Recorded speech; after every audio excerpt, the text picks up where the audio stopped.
Olha só, vamos lá. Hoje nós vamos falar aqui sobre um tema que está muito cotado para cair nos concursos agora de 2023, que é violência doméstica. Bora lá. A gente vai precisar falar um pouquinho sobre esse tema e quando cai um tema assim, né, que a gente vê que é inteiramente negativo, violência doméstica, e a gente vai para aquele esqueminha, né, para aquele jogo de lógica, do ideal e do contraditório para criar a problemática na introdução, quando a gente pensa nisso, automaticamente vem, Pri, e aí, se o tema é todo negativo, como é que eu faço? Como é que eu vou encontrar algo de bom, né, na violência doméstica? Então lembrem, a gente não vai encontrar nada de bom na violência doméstica, a gente tem que fazer o reverso aí do tema, tá? Se a violência doméstica é um crime contra a pessoa, né, um crime contra a honra, é um crime contra a dignidade da pessoa humana, qual é o contrário disso? Se não houvesse o crime, né, o inverso do crime é o quê? O respeito às diferenças de gênero. Olha só. E aí eu peço sempre para vocês fazerem aquela voltinha no eixo que a banca escolheu. Prestem atenção. Se a gente fala em violência doméstica, falar numa lei específica que tem sido criada para isso, né, como a lei do feminicídio ou a Maria da Penha, a gente pensa que o viés aí é político, né? Vocês lembram aquela coisa do viés? Presta atenção se o tema vem no viés econômico, se ele vem no viés político, se ele vem no viés social ou cultural. Lembrando que nenhuma banca traz o viés religioso, nem traz o viés histórico. Então evitem ingressar pelo caminho da história e também pelo caminho da religião, certo? Ah, mas Pri, se vier alguma coisa relacionada à religião no tema, a abordagem vai ser cultural e nunca religiosa, certo? Beleza, então, em se tratando de violência doméstica, a gente percebe que no eixo aí, né, da proposta, está uma questão cultural. Vamos relembrar, tá? O que é o contrário disso, como eu tô falando aqui, né? Acabei fazendo a digressão. O contrário da violência doméstica é o respeito, né? Então é o respeito ao gênero. A gente vem de uma sociedade, né? A sociedade brasileira é uma sociedade patriarcalista desde a colonização, né? Lembrando que nós fomos colonizados aí por Portugal, principalmente, e que é um país cujo homem exerce a maior parte dos cargos, né, dos cargos de poder. Então, historicamente, as mulheres só vieram ascender na sociedade, só vieram poder estudar, né, trabalhar e tal, depois da Revolução Industrial. Então, isso é muito recente, tá? Até então, as mulheres, nós sabemos, eram, digamos assim, elas viviam vidas restritas, né, à esfera familiar. Então a função da mulher precípua ali era cuidar da família e dos filhos, né, gerar os filhos e cuidar da família. Depois da Revolução Industrial aconteceu o que? As mulheres entraram no mercado de trabalho, começaram a ganhar dinheiro, e esse é um ponto muito importante desse tema. Elas começaram a ter independência financeira. E a independência financeira que a mulher começou a ter foi um dos pontos de liberdade dela. Então a mulher começou a pensar, agora eu não dependo mais financeiramente do homem e eu posso me divorciar e ter uma vida para além do relacionamento abusivo, certo? Que era o caso de muitas mulheres aí que viviam na dependência dos cônjuges. Então, hoje ainda no Brasil, esse continua sendo um dos fatores mais comuns da violência doméstica. A mulher não sai de casa porque ela não tem como se sustentar, certo? Então, é importante aí, quando a gente for pensar na solução para esse tema, viabilizar aí políticas de inclusão da mulher no mercado de trabalho e facilitação disso. Embora a gente acredite, né, quem nasceu agora, aqui no século XX, pro século XXI, acredita que as mulheres e os homens são iguais, né? Mas do ponto de vista cultural e histórico, não, ainda tem uma diferença muito grande e a gente percebe essa diferença na forma de falar, na forma de agir dos dois, né, tanto do homem quanto da mulher, nos extremos, né, quando há uma briga, o extremo da relação ali sempre acaba falando nessa questão da dominação, tá? Então, essa questão aí da liberdade financeira favoreceu a mulher, então ela agora consegue, né, muitas delas conseguem se livrar de situações abusivas e denunciar os maridos, os namorados, enfim, no momento de agressão. Então, o primeiro marco importante foi a Lei Maria da Penha, né, de 2005. A Maria da Penha foi uma lei que trouxe o caso do feminicídio, né, na verdade não tinha ainda esse nome, né, mas trouxe o caso da violência doméstica como um caso político e de responsabilidade também, né, compartilhada entre família e Estado aqui no Brasil. Então, a Lei Maria da Penha foi muito importante para colocar esse problema para a sociedade e dizer assim, vamos resolver. Não dá pra gente tentar resolver violência doméstica, que é um crime, dentro da esfera da família apenas. Por quê? Porque se a gente diz que só a família resolve, os crimes se sucedem e ninguém é culpado.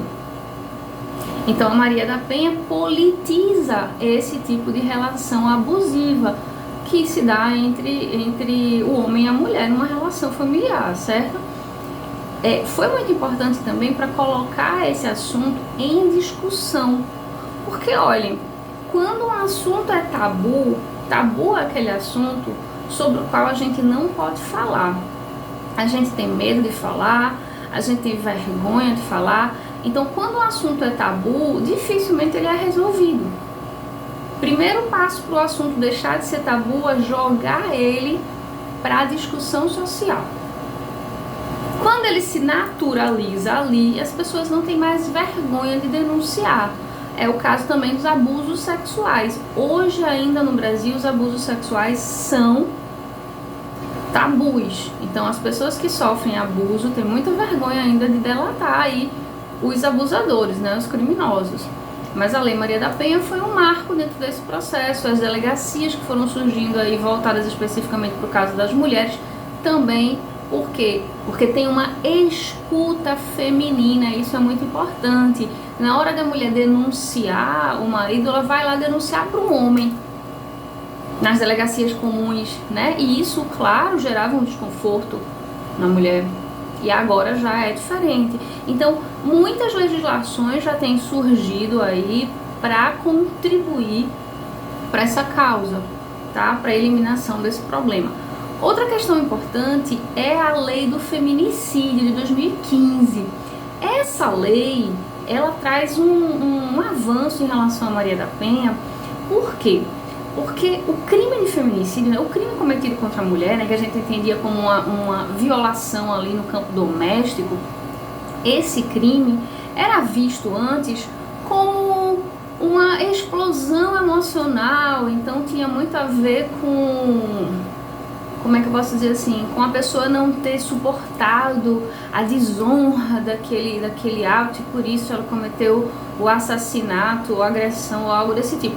Mas quando o crime se torna hediondo, esse tipo de argumento já não é válido. E agora, o crime contra a mulher, dentro de um relacionamento ou não, ele está associado a algo repulsivo pela sociedade. Então, há uma repulsa porque é um crime praticado contra a dignidade da pessoa. E há os agravantes aí, né, um crime inafiançável, e há os agravantes com relação a como é que esse crime é praticado, tá? Então, essa é uma outra legislação que também traz um grande avanço com relação ao caso aí da violência doméstica, tá? Lembrando que não só a mulher que é casada com um homem especialmente, né, sofrendo ali uma agressão, é considerado violência doméstica, mas em qualquer tipo de relação que haja, pode ter parentesco ou não, Mas se o crime foi praticado pela condição de gênero, ou seja, porque era uma mulher, aí sim já se enquadra como atualmente um feminicídio, tá? Então, quando a gente for trabalhar essa questão, o ponto central aí é as legislações e a mudança de perspectiva que já houve com relação a essa questão na sociedade. Então, se antes era tabu, não se falava, se escondia, e as mulheres simplesmente sofriam com isso caladas, porque nós vivemos numa sociedade ainda, né, que privilegia o papel do homem.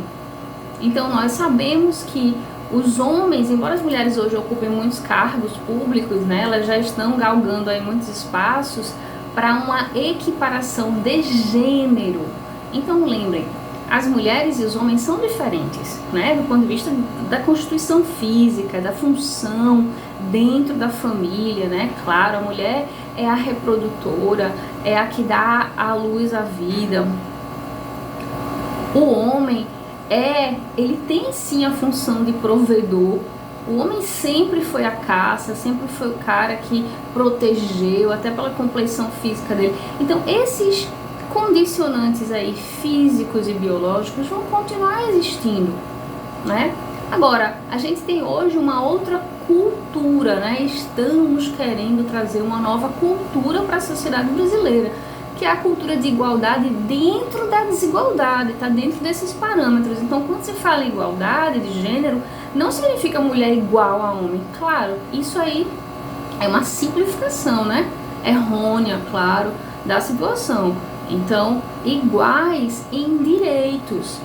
Os dois têm direitos a decidir sobre a própria vida, os dois têm direitos de se relacionar com quem quiser, os dois têm direitos a uma separação, se quiserem. Enfim, os direitos são iguais. É nesse sentido aí que existe essa igualdade, essa equiparação de gênero, ok?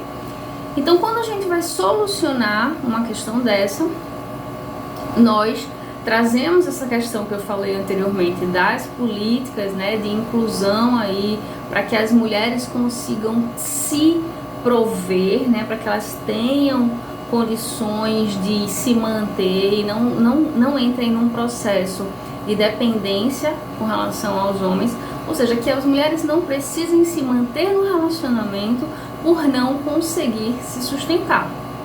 Então, esse é um dos pontos.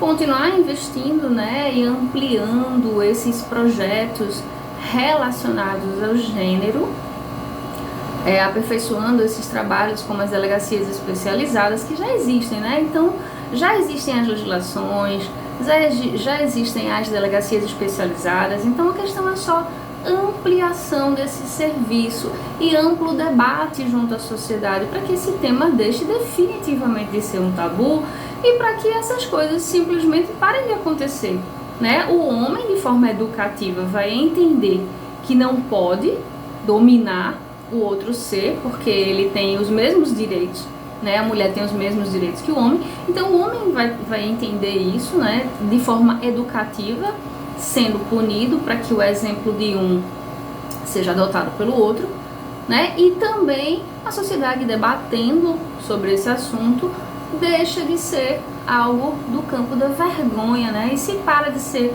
algo vergonhoso, a gente chega assim dentro dos denominadores comuns para a resolução do caso.